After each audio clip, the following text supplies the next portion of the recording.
What's an insight about adult friendship building do you wish more people understood? I wish more people understood that it takes a long time and it's normal for it to be awkward in the beginning. If you expect friendships to feel like magic from in every second from day one to day two to day three, you're just not going to lean into any friendships that will become meaningful over time. I remember the first day of business school, I joined a large group of people who are all strangers to me, and every conversation felt like fishing, like what do we have in common? I just didn't know, and it felt isolating even though I was with so many people. But I remember that moment in time vividly, because if you fast forward 3 months later, 6 months later, 1 year later, those people became some of my closest friends and almost family like members. So every relationship starts there, Yeah. beginning, So where it's really awkward. If you share your same life stage, then you have a breadth of topics to discuss that really cement that friendship. And as the friendship evolves, maybe life stages can diverge a little bit, which is normal, and that friendship still has the foundation to maintain. But in the very beginning, we find it's super important to be in the same life stage.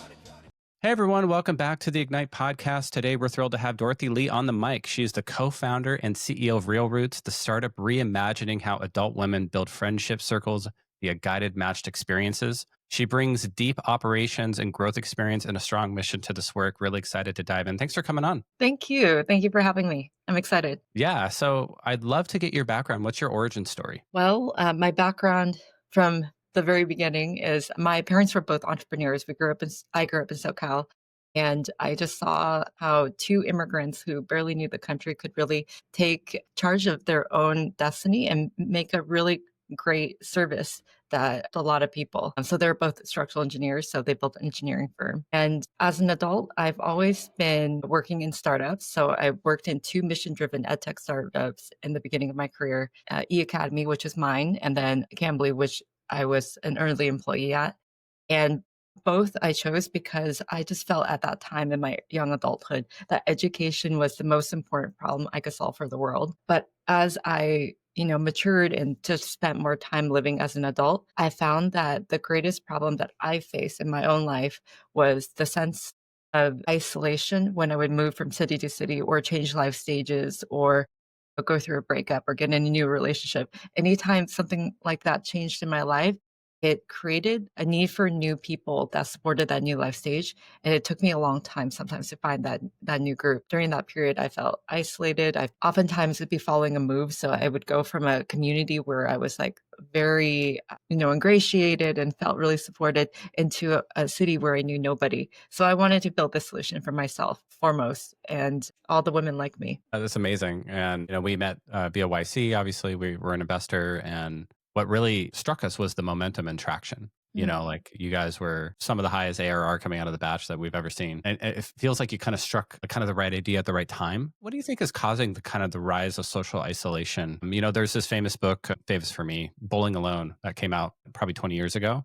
And it talks about this phenomenon in America where we're increasingly isolated from each other and kind of just maybe we're just stuck in our screens, but I think it was before social media even. What do you think is and it's maybe social media compounded it, but maybe you could talk a little bit about the impetus for Real Roots and your own personal lived experience, which you just talked about, but also like economic and social zeitgeist, especially in the United States. And is this a worldwide phenomenon, do you see, or is this like isolated to the US and more like Western countries? Yeah, I mean, you raised a really good point. Loneliness has been a growing epidemic for the last 20, 30, maybe even 50 years, as illustrated by books like Bowling Alone. And that, I believe, is global. What is happening now is not so much that loneliness is new. It is growing, of course, because we're more geographically mobile than ever before.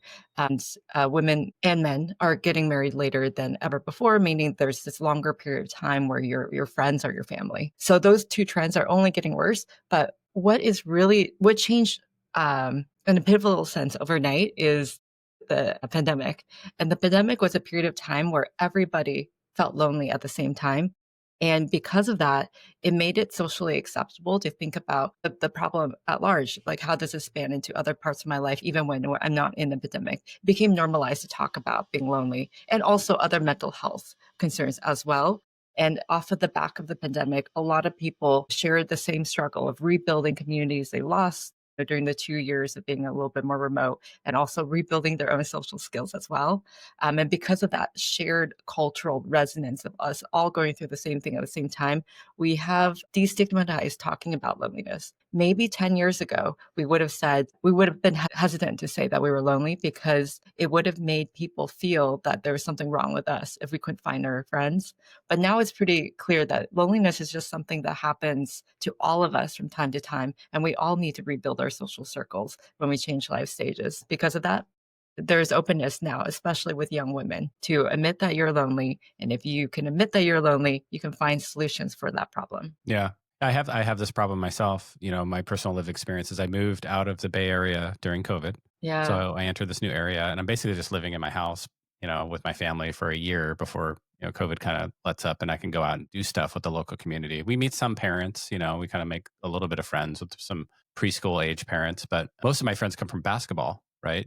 Going out and playing Yeah. pick up and league basketball, 2 or 3 times a week. And then recently I started, because I'm out east of Sacramento, so I'm Okay. pretty far out here where nobody cares about startups or VCs, and well, not nobody, but pretty much. And so recently, I saw how much fun my wife was having with her book club, so I started a men's book club. Amazing. How's Yeah, it going? it's good. We just had our first meeting. We read Extreme Ownership, Uh, which we all voted on, which I had read like almost 10 years ago when it came out. But it was fun. You just get together, have some drinks, talk about the book, and I think guys too also need like an excuse to get together. really. I noticed my wife is able to she's a social butterfly. I mean, she goes out and she has her pickleball group and she has her this and that group. But maybe you could talk a little bit about, okay, so we know the problem, right? Right. Yeah. Women's loneliness. So what is the solution? Walk us through the early build of Real Roots. How did you define the problem, validate it, arrive at the kind of initial product? Yeah, absolutely. Well, first of all, I wanted to point out that paying for a way to find new friends is not a new phenomenon. What's new here is that we're talking about it openly. Women have been paying for sororities, they've been paying for, book clubs or social clubs for many, many decades. And a lot of times when women join one of those institutions, they're actually looking to rebuild community or find new friends, but they're doing it under the guise of saying they want to do something else. And the friendships are almost a byproduct. But we're now turning that on its head and we're just saying openly, like, this is created for friendships. And because we can say that, we actually can design a program that specifically targets the conditions you need for friendships to occur so that we can create high quality friendships in a shorter period of time in a very consistent fashion. So that's what's new about Real Roots is we systematically create the three conditions needed for friendships to develop. And those three conditions are core compatibility amongst the participants, which we screen through a matching survey as well as an AI matchmaker, which women talk to for 5 to 10 minutes. Wow. So you got like this voice AI kind of onboarding flow. Yeah, yeah, I think I told you my wife actually has a voice AI startup. You guys should probably talk about this. Yeah. yeah, I It's would love called to. a little plug year360.ai, so you can look that up. Amazing. Would Yeah. love to check that out. Voice AI is magical for in a many different ways. Well, it's starting to feel more and more human-like, so it can ask follow-up questions that deepen upon the tangent the person is going on, so you can get to a customized route of, like, where that conversation and discovery goes versus just going through a survey, which can be a little bit more one track for every individual. So that's one really amazing thing. But the second thing is voice AI can pick up on nuance in a personality that previously was only able to be done by a human. In the very beginning of Real Roots, I actually matched people myself, but as a result of a short interview that I would do in person or via video. And I found that I was able to do a better job matching people than when I only relied on the survey. Of course, because there's this additional human layer where you can pick up on the vibe of a person and also the subtext behind some of the answers they're giving. There was just before voice AI came out, there was just no really good way for me to replicate that at scale without hiring a really large ops team, which would be unwieldy. That's important. It's an important thread to tug on. Something that Yeah. VCs care a lot about is like the why now. Yeah. Before, Yeah. you'd have to do these, like, survey monkey kinda survey things, and then have Yeah. this, like, whole team kinda doing this stuff, and now AI and agentic workflows can automate a lot of this curation and Yeah. connection and discovery. We are very lucky that we are kind of mirroring 2 very important trends. One is increased focus on in real life connection, and we talked about just now with, like, the increased awareness of loneliness and people willing to invest in their social well-being. So that's one. And the other is finally we're able to create matching and also experiences that are very customized at scale without a lot of human labor. And previously, the best experience, if we had created Real Roots maybe 10 years ago, we would have created this quality of product. We would have to have humans interviewing people and humans custom designing experiences for that group, and each group would be unique. And that would have been a very different price point than what we're seeing today.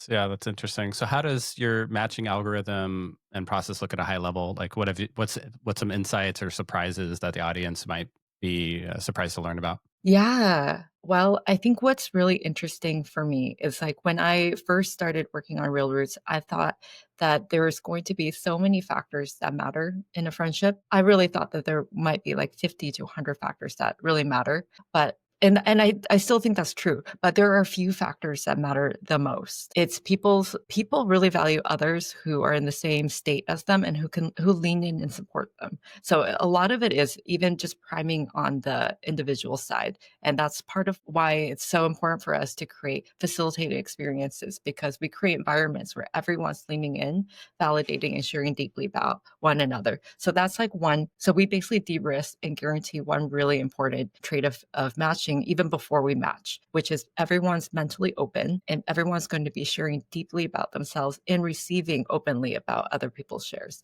So that's guaranteed. And then when we look at the traits that we use for matching, we look at three major types of traits. The first type is traits that people can define about what they're looking for a friendship. And we use open ended responses for this, a voice AI component as well as a vision component. And we ask people, what's important to you specifically? Like, Brian, what's important to you in a friendship? And you might say, I'm looking for, someone who lives nearby. And where I live, I don't have a lot of tech people to talk to. So I'm specifically looking for that. And I can be a little bit more generous with mismatches in other parts of my life or Yeah. other parts of the I personality. literally have a tech guys, yeah, we call it tech bros chat. So every time I meet like a tech bro, that's like, we're Yeah, focused on you're it like, ourselves. same here. I put them in a WhatsApp group so we can all like communicate because there's so few of us up here, east of Sacramento. Like anytime he's like, you work in tech? Like That's amazing. I love that. versus like the Silicon Valley, like everybody works in tech and it's very rare you meet somebody who doesn't.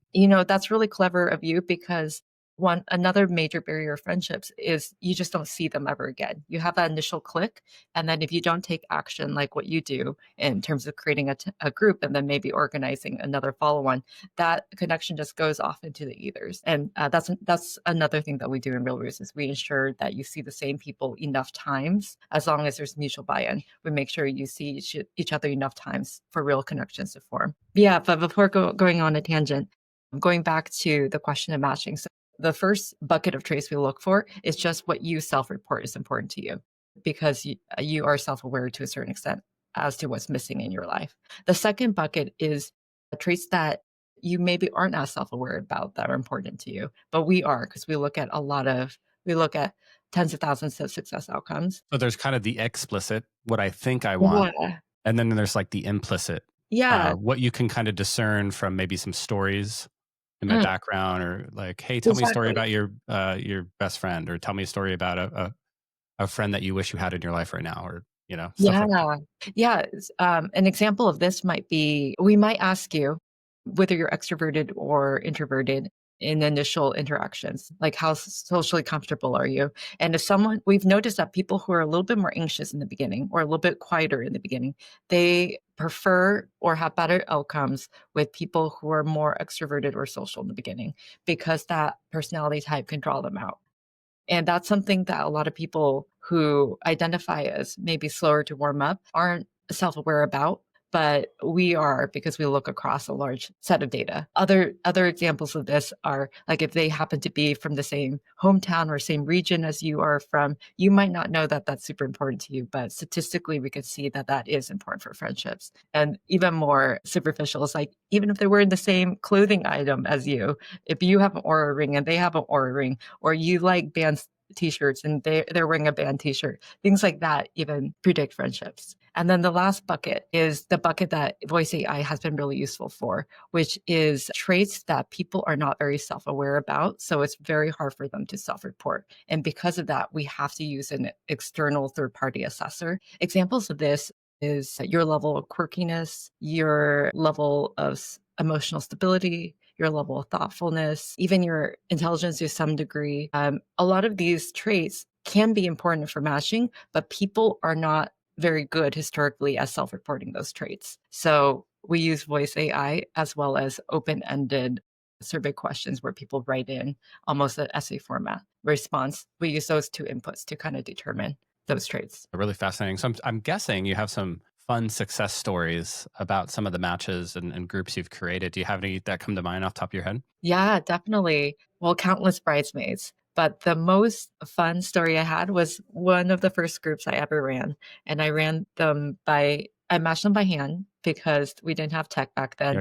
Yeah, you're trying to find product market fit. You didn't build the tech first. So you're a good founder, right? You kind of concierged it first. Yep, gotcha. Definitely. I guided it myself as well. So I was the first guide of Real Roots. And that initial group, I launched on the campus of Stanford, actually. So it's mostly the wives and partners of business school students. And they are still hanging out today. And their partners are closer as a result of their wives being such good friends. I bumped into one of the male partners of one of the women that were in my initial group. And he says that they're still hanging out and they've become best friends. The men have become best friends because of their weekly dinners. Yeah, that's funny you mentioned that because guys don't really make friends. We make friends with our wives' friends' husbands. That's very true. Yeah, like you almost have to like you meet these other husbands and other dads, right? And the dads are dads of your kids, kids' friends, or the husbands of your wife's friends, and that's Yeah, literally how like middle-aged men make friends. yeah, Like, "You like because beer? Yeah, I like beer." "Okay, cool. You like basketball?" "No, I like football." "Okay, I like football." And, like, that's it. so easygoing. What do you But think that you've probably looked at this and consider this as you're building the company. What do you think those gender differences are? Guys seem to sort of fall into friendships maybe easier than women. What is that gender difference, if any at all? well, if you look at research, women tend to get emotionally deeper with their female friends. So because of that, I believe that because of that, they're pickier in a way. Like they identify traits that they want to be around more and traits that they are push against and they want to distance themselves from a little bit more. And That's why females, the matching is so important for yeah, women. It's it can almost get, like it's almost like a marriage, right? Like a Match.com. Like, yeah, you gotta be really compatible to be friends as a woman, but, like, guys can be like, "I don't know, I like beer, like, let's go watch a game." yeah, because And then that, later, like, what's funny though? Like, later, I think guys are more likely to lose friends too. So I think maybe we're easier to make friends and easier to lose friends, and I've done that over the years where I'm just like, after you get to know a dude for a year, you're like, "Oh, I kinda don't like you?" I didn't realize it before, but you're out. Yeah. I shouldn't have been friends. Why am I friends with you? And this is how guys talk to each other. Guys, I can't believe I'm friends with you. You're such a piece of shit. Oh Like gosh. guys literally like do that, like in a joking way, Yeah, like, yeah, yeah, totally. I can't and, th- imagine and saying then you that. end up with these friends as guys. And I have friends like this where you're like, I can't believe I'm friends with you, but I've like been friends for decades. And so you can't like Wow. just walk away from that. Yeah, you have a ton of shared context, right? That makes a lot of sense. Well, men or women statistically do bond differently. Of course, we have to be aware that there are individuals on inside of each spectrum that, maybe don't fall into some of these generalities that we're talking about. One common difference that we notice is that women bond through deep conversations first and men bond through shared activities first, and deep conversations coming much later in the friendship. And because of those differences, alongside other concerns as well, that's why we designed Real Roots for women first. Yeah. So what happens next? So, the ladies on board and in the area, what's the next step in the process? Yeah. So ladies on board, they talk to an AI matchmaker, they fill out a brief survey, and we match them into a group of compatible others.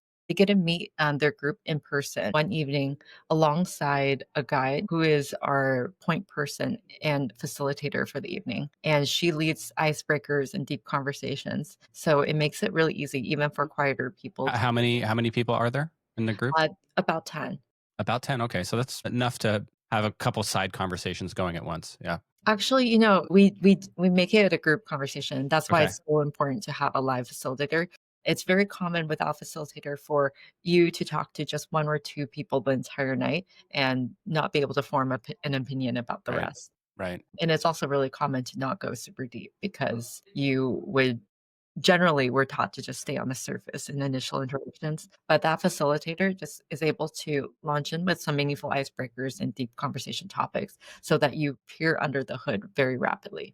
After that evening is done, you get to decide, do I love my group enough where I want to commit to 6 more shared experiences with this group, or do I want to get rematched? And about 50% right now continue on, and then the other half we rematch. Interesting. 50 half go, you know what? I want to do another intro dinner kind of thing and try Yeah, this again. yeah.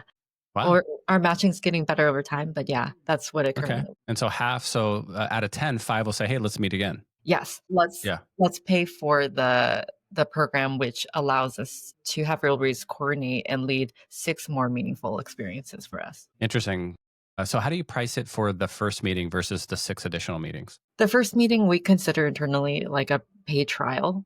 It's $25, you get matched, and you get that guided experience for the first evening, and then to continue on, $290 for 6 more. 290. Okay. That's pretty affordable to make some friends, I think. And then, out of 10, the 5 decide to do the 6 more. And so it's like really a core group of 5, or do you try to match more people? Like what's the ideal group size going forward?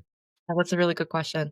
It's still 10, maybe 8 to 10 Okay. is the group size going forward. However, we find that groups typically they decide together whether or not they join. So either a whole group leans in together or a whole group leans out together. That's how we know that matching is super important because when we get it right, we really get it right. And so the 5 would maybe do another dinner with 5 new, something like that. Yeah. So If 5 have leaned in and said, "Hey, well, no, like I'm leaning into this group," and 5 are leaning out. You do another intro session, guided session with 5 new and try to get it up to 8 to 10. Well, sometimes, but the most common outcome is the whole group joins or the Okay. whole group doesn't join. So there's no Really? matching that needs to Well, it's more binary. It's more it's binary. yeah. Okay.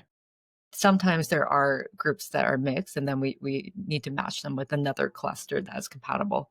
But for the most part, we see a binary outcome. That's interesting. What have been some of the more interesting correlated traits to leaning in versus leaning out? Group dynamic, when we get it right, the whole group leans in. Yeah.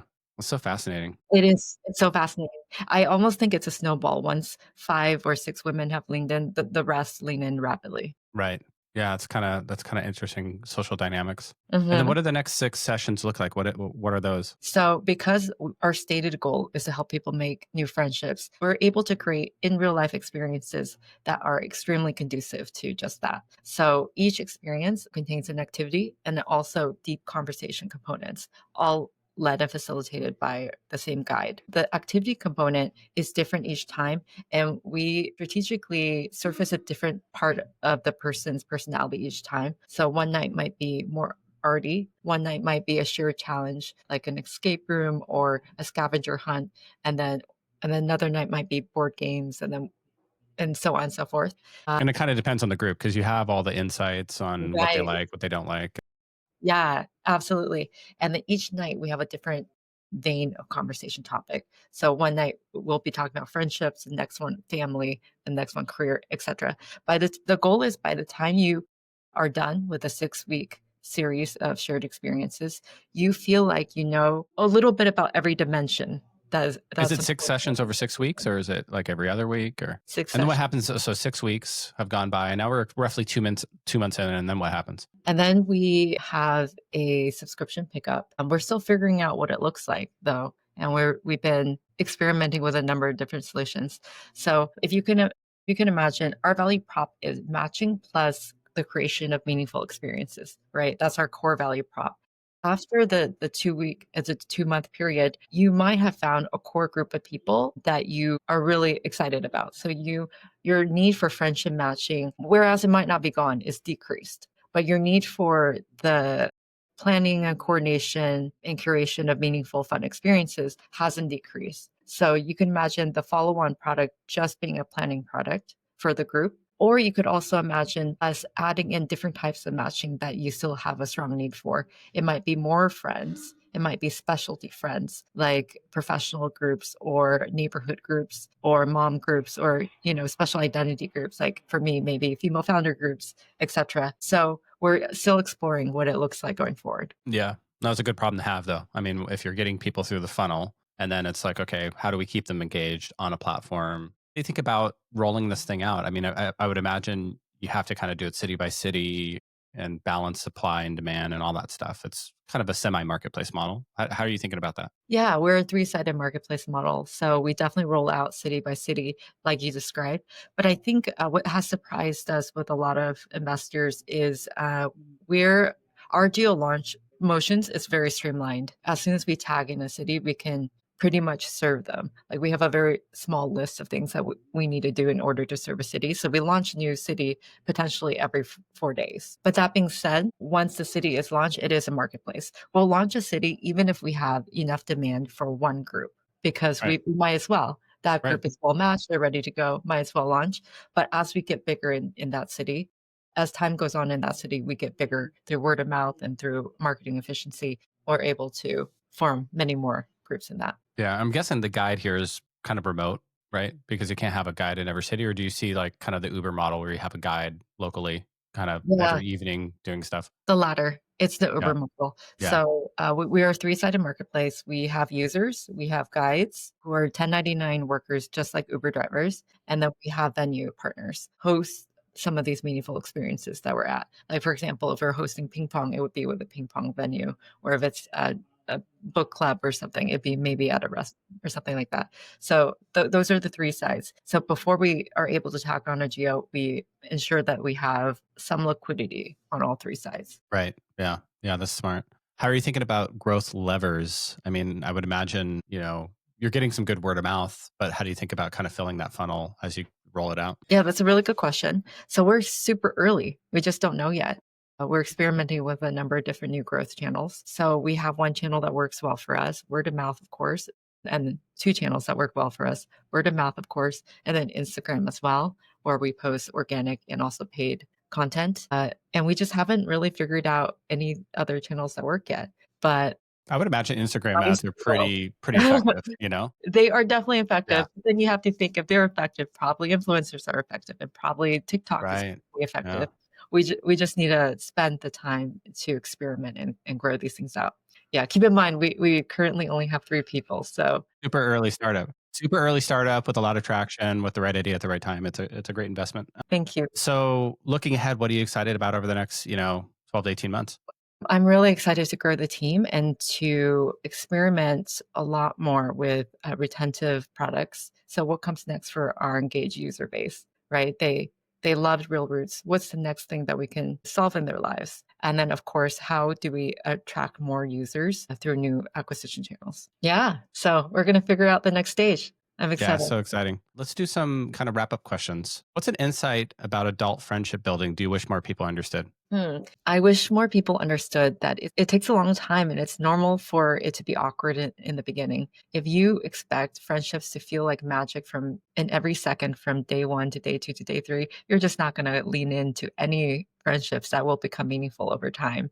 I remember the first day of business school, I joined a large group of people who are complete all strangers to me and every conversation felt like fishing, like what do we have in common? I just didn't know. And it felt isolating, even though I was with so many people. But I remember that moment in time vividly because if you fast forward 3 months later, 6 months later, 1 year later, those people became some of my closest friends and almost family like members. So every relationship starts Yeah. there, beginning where So it's really awkward. yeah, so the lesson is you can go spend 150 grand on an MBA like we did to make some More like friends, 250, or unfortunately. like 300 bucks on real roots.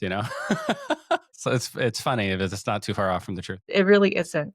I did my initial user interviews were on campus at Stanford, and I remember one of my classmates told me his primary reason for going to business school is to build his community Yeah. because he wanted to meet new friends. So that Yeah. was Some of those friends are priceless. I mean, I wouldn't be a VC if I didn't get my MBA, like, because the people I met and the exposure I got and the career acceleration I got and the network I got, like, led to Team Ignite and what I do now. Like, I'm that's not amazing. confident I would be doing exactly what I'm doing right now. That's an amazing thing to hear. You know Yeah. what? I feel the same way. Yeah. Yeah. I mean, so if you're listening and thinking about getting an MBA, you probably should. Like, just go spend the 150, 200 grand, whatever it is now. You won't regret it. You might, but Yeah. I think if you're looking for a community that can really accelerate you, business school is amazing. If well, you're looking to learn skills that you can't learn anywhere else, maybe not as much so because I would guess you can learn yeah, you could just go watch some YouTube videos if you topics. want to like Yep, learn. You don't have to go to business school or just read exactly. some case studies, case study breakdowns. You'll get the gist of it. I think about Totally. yeah, if you want to build a network, it's pretty unparalleled. What's Yeah. cool I think about grad school is everybody's at the same stage of life as you are. Mhm. They're all like, 25 to 35, somewhere in there, 25 to 30, and kind of like not, kind of not sure about what they really want to do. Like maybe, investment banking, maybe start a startup, maybe I'll be a consultant. Like everybody's in the same boat, right? Yeah. Yeah, And definitely. so you're in the boat with a bunch of the same people at the same life stage. And that's some of the matching stuff, right? Like, of course, you have a lot in common. So you make really deep, lasting friendships because you're all at the same life stage. It's kind of like, when you go to high school or college, Yeah.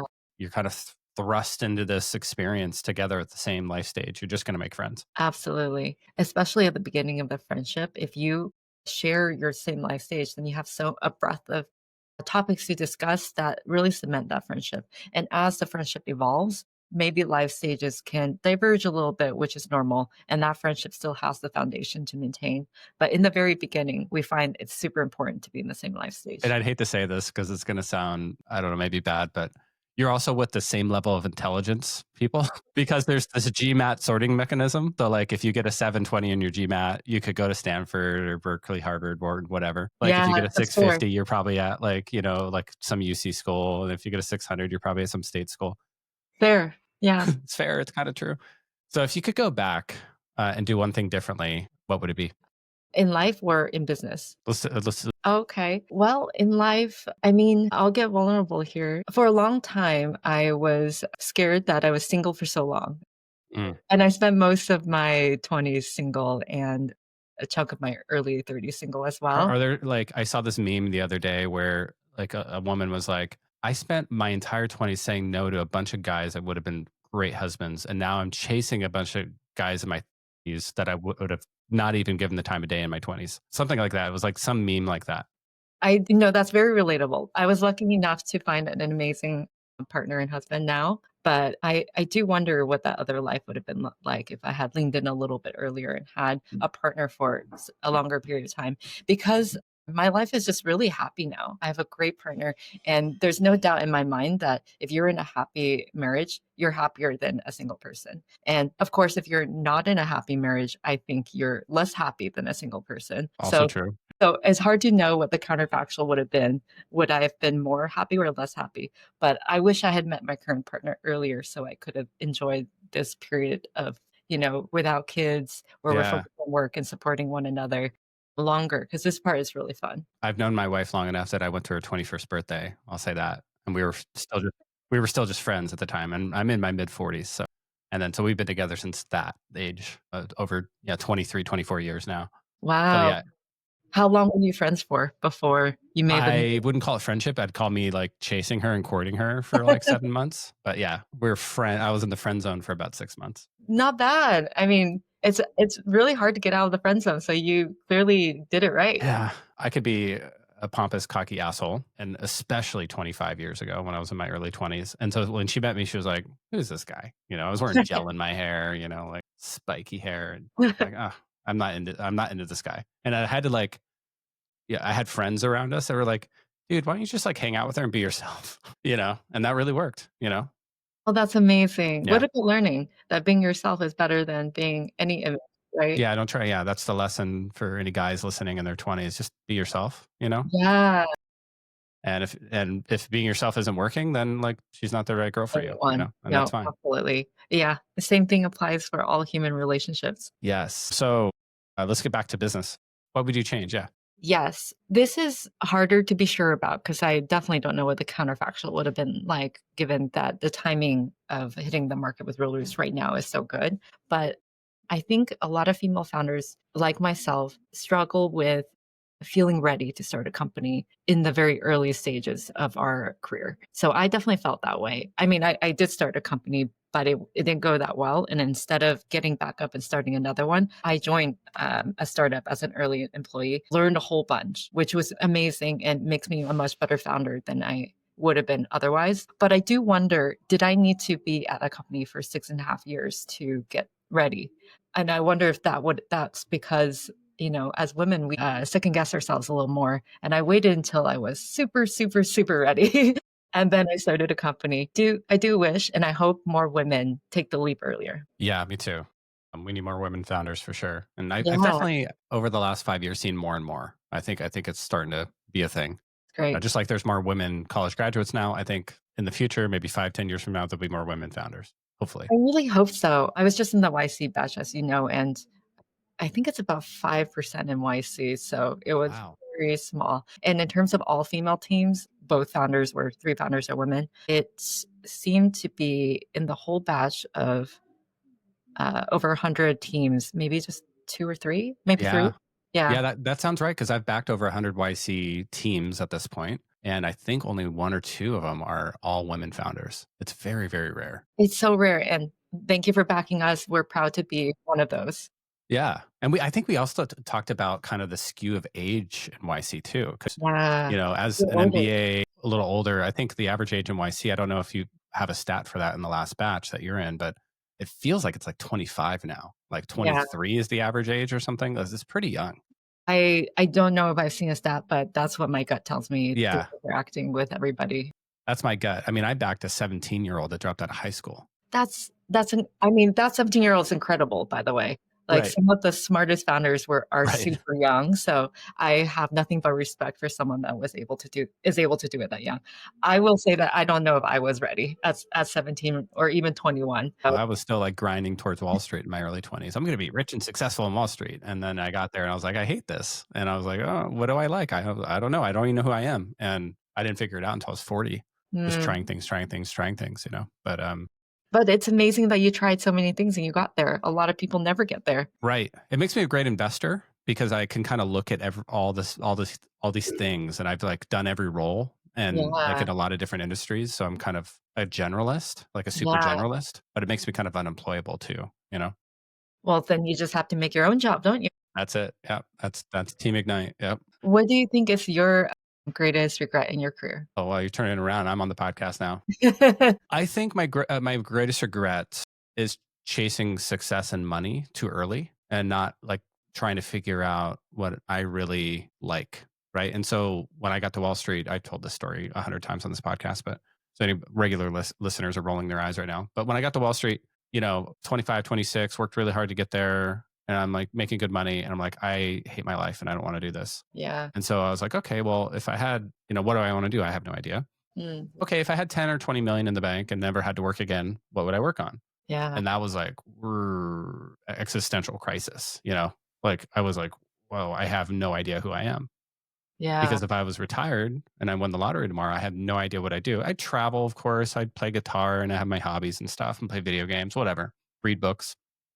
But like, what would I build and what would I create? Yeah. And I couldn't figure it out, but it kind of guided me through this like long 15-year journey of iterating on lots of different things, living lots of places. I lived in Japan. I backtracked through Japan and China, and I lived in Hawaii and lived in the Caribbean. And I did like 100 odd jobs, tried a lot of things. Had a small business, and I worked in a variety of roles in a variety of industries. But it was never the thing that I would do tomorrow. I wouldn't go to work tomorrow if I had 10 or 20 million in the bank. And that really bothered me. But it led me through this process of like career self discovery. And my wife would always say, she'd be like, stop trying to get so much fulfillment out of work. I'm like, well, like, I think it's really important. I'm going to do work, a Yeah.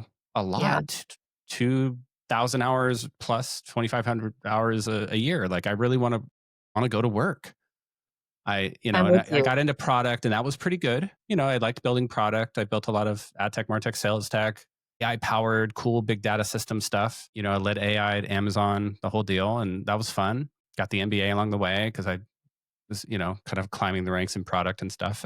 But it was never what I'd go do tomorrow if I had won the lottery or something. Right. So, but it wasn't until like I started helping founders at Microsoft scale in Microsoft. I was like, I'm having a lot of fun helping founders. So I started investing and I was like, oh yeah, like I can help them and I can invest in them and help them. This is cool. Oh, I would do this. I'd do this if I had 100 million. I'd do this if I had $1 billion, you That's know? amazing. And it took me until I was 40, 15 years of iterating and self discovery. And so, like, I always tell young people, like, hey, I want to, do this. I want to do that. I'm like, great. Imagine I'm your rich uncle and I leave you $10 million. Like, what are you doing? Like, what are you building? What are you doing? Oh, I'll go travel. Great, great. So you just like traveled around, you saw like 50 countries and now you're back home. What are Yeah. you doing? What are you building? What are you creating? Oh, like, I don't know. I'm like, great. That's where you start. Yeah. I love that thought experiment. And I also love that you fast forward them past the travel stage because of course everyone that's like the top response I spent everyone half of gives my you. 20s Yeah. traveling, like half of Yeah. my 20s, maybe 30 or 40% of my 20s unemployed traveling, Mhm. backpacking Mhm. in Europe, backpacking in China, like living around the world. See people on the road that have been on the road for a long time and you're like, I don't want to end up like them either. Yeah. Been on like literally on the road for 2 or 3 years. I think the longest I've been on the road is like 6 to 8 months at a time. That's a lot. Yeah, it's a lot. Like you're just living out of your backpack and seeing stuff and doing stuff and hanging out with people. You want to kind of return home and have a home base, make friends, build a community. Like Rural Roots Totally. helps and create and build something, right? Yeah. You can build something that has roots, right? Like, that you can go to and build another layer each day. I totally identify with that. But I love that you had that process of discovering your own what you wanted yourself. It was so painful. It was so painful. People don't like understand the self doubt and the like. I wasn't depressed, but I saw a therapist at one point too. But I was just like, see a therapist. I'm like, I'm kind of depressed. And really, what it came down to is like, I don't want to do this job I'm doing, Yeah. but I don't know what I want to do. And it was like, so I saw a career coach for a while and that helped a little bit. That helped me get into a different career track. But it still wasn't what I wanted to do if I had 10 million in the bank. It was just like an insidious thought. It's like Yeah. Inception, the movie Inception, if you've seen that. It's like Yeah, yeah. somebody went down into the third layer of my dream state, to my Yeah. sub psyche, subconsciousness, and like implanted this like, but would you do that tomorrow if you had 10 million in the bank? Yeah. So anyway, Yeah. but now But I you know. do what I would do. Yeah. Like I'm doing this. I would do it if I had if I was a billionaire, I'd still be doing this podcast. I still would have invested in your company. I'd still go to YC demo days. So it's cool. It's That cool. makes me so happy to hear. You're an actualized human being. I'm fully actualized, or at least on the career front. I'm still working on, I'm not perfect, but at least on the career front, I feel like, okay, I'm doing my life's work here. Like this is what I'm Yeah. meant to do. I really feel like that. Anyway, diatribe. It's a good one, and I really love that thought experiment. Like, what would you do if you had all the money you could ever need in your whole life? I agree with you. I would be doing exactly what I'm doing right now too, and I'd be working That's what I just as. look for in founders. But this Yeah. is actually little secret sauce. Huh. If any LPs are listening, this is how I like find founders. It's not, it's like, it's my lived experience, Mhm. seeing your lived experience. You know what I mean? It's the traction and all that stuff, but it's really kind of figuring out like, why are you doing this? And you're trying to find basically a founder who like can't do anything else. That's how I feel. I can't do Yeah. anything else. That's Yeah. basically it. It's like that's the little secret of like assessing founders is like, why are you doing this? And like, is there anything else you could be doing that you're better suited to do? Or is this the best thing for you to do right now? And the only thing that you want to do right now, and there's no plan B. Yeah, that's how I That's a feel. big part of how I figure out investing and how I've been so successful at it. Like the metrics show that, I think, for my first two funds, but it's like my little secret sauce of like why I'm a good GP. Well, I'd love that, and I'm honored you invested in us now because I feel like, well, we better be really successful. You're good at Well, I picking. I don't always get it right, but I think if you find mission driven founders like you that are doing it for the right reasons, Yeah. all the other things kind of take care of it themselves, right? Yeah, definitely. Well, I'll give you one personal story that I think I wouldn't be able to overcome if I wasn't so passionate about this problem space. When I first started Real Roots, it was pre-AI. And I realized early on that a mobile app that matched people was just not going to do the trick. So many apps already like that existed, none of them worked. And I didn't see myself designing any novel feature set that was better than. I just didn't think that it was possible. A lot of different iterations have been tried already. So I knew that to really solve this problem, you had to own the space where friendships are actually developing, and that's in real life. Because friendships are falling apart not through the matching, they're falling apart in the in real life space. So you have to own that space. But when I would tell VCs on campus at Stanford and also professors and classmates that I was going to build an in real life social experience platform, everybody told me, don't do it. That's never going to scale. It's a bad idea. It's never going to scale. So that was the number one piece of feedback. And it was universal. Everyone said that. But then I thought, well, if I need to solve this, I do need to solve this problem. And it's the only thing that works. So I'm going to have to make a bet on myself that I can develop software that can make in real life streamlined to such an extent that it can scale. And I was just very lucky that AI came around when it did, when I've been already building in the space and it's been able to turbocharge us. Amazing. Yeah. See, the conversation really gets going at about 45 minutes. This is why we schedule it for 90 minutes. A few more questions. Sure. So, what metrics do you watch like a hawk every week? Well, I watch revenue very closely, and this is why. We designed our product to be very aligned, or our business outcomes are very aligned with user outcomes. So you pay $25, which is a small amount comparative to the rest of the series, to get matched. So we have to do a really good job with matching, or else you won't join the full experience. And then the full experience is 290, and then we have to do such a good job with that full experience in terms of planning and coordination and curation that you're excited to do it again or to buy just the planning component. So every step of the funnel, a user only advances through each step of the funnel if you do a really good job in the last step of the funnel. So as a result, I watch revenue. Yeah, so it's revenue, but it's also conversion from the stages, right? So from like, hey, I'm interested to you know, did the 25 to like I did the events and then I converted to like an ongoing. True. What's the biggest decision you have to make in the next 6 months and how are you thinking about it? That's a good question. Well, we have a couple of really big challenges ahead of us. One is our retention product that clicks on after the 6-week program. We have features, individual features that seem to be resonating, but putting it together into a collective whole and developing new features that also provide a lot of value is ambiguous. That's an unknown problem. And an unknown, well, known problem, the solution is unknown. And another unknown problem with an unknown solution is how are we going to continue to grow through other acquisition channels that we're not currently aware of. So those are the two biggest challenges ahead of us. If I had to rank them, retention's number one, and then figuring out new ways to grow is number two. Yeah. Well, this has been an awesome conversation. I really enjoyed it. I got to talk about myself too. So, Yeah, thanks for sharing. for the women listening, where can they find you online and find out how to join the network? Yeah, we're in the App Store and in Google Play as Real Roots. And on web, we are at therealroots.com. All right. Thanks so much, Dorothy. Thank you, Brian. Thanks for having me.